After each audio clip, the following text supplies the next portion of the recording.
we had to sit back and say, okay, we've come 20 years, we've sort of led the charge and people have followed and picked up aspects of our festival.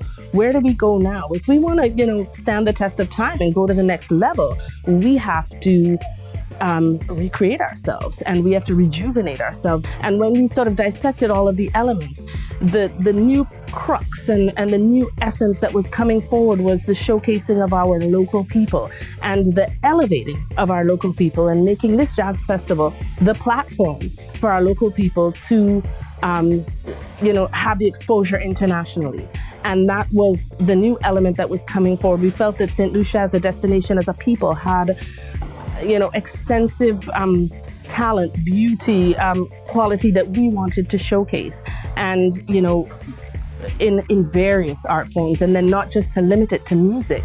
There's so much more to the festival, or there could be so much more than just the music, and that was really how this was born, with a thinking to develop the creative industry, to develop our people, and to showcase them on this platform, because the essence of St Lucia Jazz and Roots Festival is its authenticity. In St Lucia, when the jazz festival time comes around, everybody is involved. And this is the main difference between this festival and all the others. Most of the festivals are, there's a venue and there are headline acts from the States or England, Canada, whatever. But in St Lucia, they play a big emphasis on their local performers, regional performers, and all the people of St Lucia seem behind the jazz festival. It's not just a concert over there for them or what. It's a real us-we thing in St Lucia. And from coming so often, I feel I'm really part of the St Lucian jazz family. What's happening right now is that we have a lot of the youth that really expressing themselves, and not just in a sense of refusing music with the R&B and the soca or the zouk and stuff like that. Right now they're seeing that, guess what, I could just be me. And the way it's coming across right now, a lot of the older generation, they're going like, that's not really my cup of tea. But truth and fact is that it moves forward. And that's all you're doing. And then it's going to be refined at some point in time, and it's going to be the next big thing. One way or another, you cannot stop change. Change is happening and change is moving forward. At the end of the day, we want to see something grand and we want to enjoy ourselves. It's not just about the food and just the drinks. We want to see some of the artists that by the time you sit down there and you enjoy them, you really enjoy your artists. Artists that really soothe the soul. Because a lot of these productions, even though they put them together, it's not really about soothing the soul, it's more about business. And I'm speaking from the heart. We're a DJ. I'm speaking from the heart. It's about music that soothes the soul. And a lot of these productions more about making paper. A lot of shows don't last that long. And St. Lucia Jazz basically have a formula, and it seems to be working. 25 years and going that strong. 25 more years to come, man. Most definitely. Well, first of all, I'd like to say we are achieving great things internationally, because for me, it's setting the stage for somebody else, just as how I've had many people who have set the stage for me, Bob Marley, Shaggy, Sean Paul, just to name a few, who have really set the stage for me. So it's like our achievement. It's not just my achievement, Festivals like these, in Jamaica, we like to say, dance hard before you dance abroad, And this is like training ground for a bigger stage, of course. I have ideas already. I was just saying, we're going to do a soca song on our next album. Maybe two. And probably two. I love Caribbean music. We did a song called Ooh La La Let's Go Dancing before, it's like a reggae flavor. Then I worked with Jimmy Cliff on a song called Reggae Night and a song called We All Are One. And about 7 songs. And I work with Third World, and I work with Graham X with Jeff Joseph. So the flavor's in me, but we're gonna bring it around this time.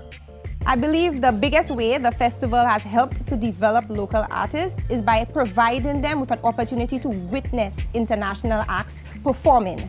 so that they can, take the notes and see exactly how they get it done, so that when they themselves are presented with the opportunity to do so, they have a good idea of how exactly they can execute.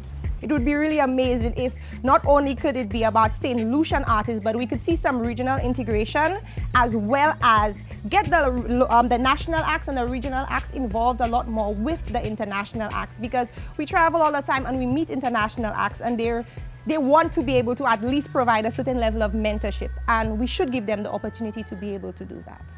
Actually been one of our greatest allies in our industry. We have been privileged enough to been allowed to create and participate in fringe events that are affiliated with the St. Lucia Jazz and Arts Festival. Namely, we quite recently concluded our Sax on the Beach event, which featured homegrown artists. We decided that we were going to collaborate with some of the more popular brand household names in St. Lucia, like Rob Zai Taylor. He's an amazing saxophonist.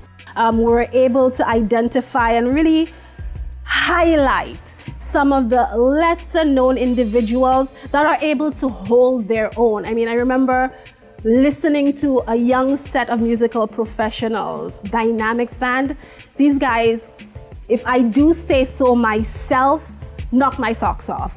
And it is with these events we were able to not just highlight the artists that we're familiar with, but also showcase the upcoming artists, the next generation.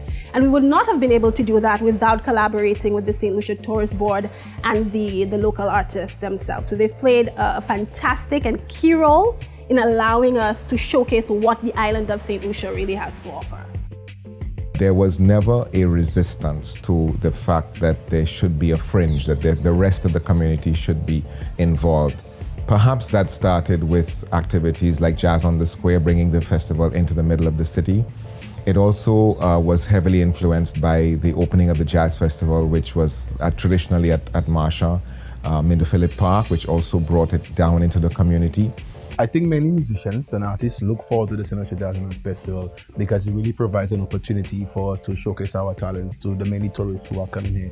And I think the greater focus this year on local acts being part of the festival has really helped towards artists really pushing their talent to the extreme. I'm currently a music teacher. I've been a teacher for about 7 years. My field is actually information technology, but I've decided to focus a lot more on music, and I think that it allows me to balance my whole psyche a lot more. It's a lot to take in at once, but after many years of doing it, I've sort of gotten to enjoying doing it. The whole pressure, the vibe, I like the last minute and leaving the hotel at night and waking up in the morning into my music. It's all a joy. I have a passion for both of them, so I have no problem doing it, the workload.